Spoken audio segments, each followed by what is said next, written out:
খাবার খেতে আমি খুব ভালোবাসতাম, আর সেটা কি জানেন? সেটা হচ্ছে জুস। এত ভালোবাসতাম বলার মতো না। এখন থেকে কোনো ডিপার্টমেন্টে আমি যদি ওই রিসিভ করাতে চাই, একটু জুস খাইয়ে দেবেন কেমন?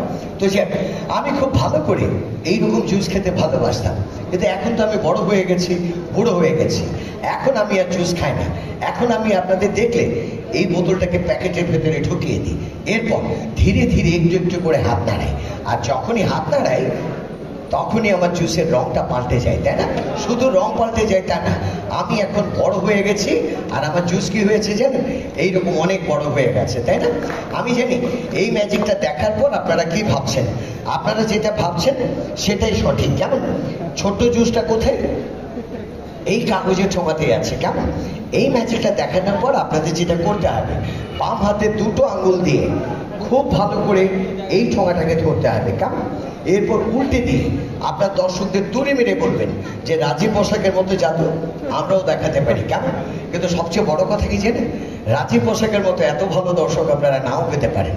তারা হয়তো আপনাদের বলতে পারে আঙুল তুলে যে ভেতরটা দেখতে চাই। তখন ভয় পাওয়ার কিছু নেই। এটাকে সোজা করবেন, একটু একটু হাত নাড়াবেন, সম্ভব হলে পাটাও নাড়িয়ে নেবেন। কেমন? তারপর ঠোঙার দুপাশ ধরে আপনার দর্শকদের দেখাবেন যে এই ঠোঙাটা ফাঁকা এখন থাকবে। কেমন?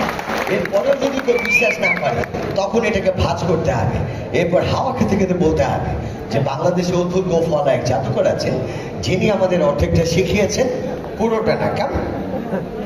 একটা ম্যাজিক আমি আটকে রেখেছিলাম, আগেরটাকে পরে নিয়ে এসেছি। কেন জানেন?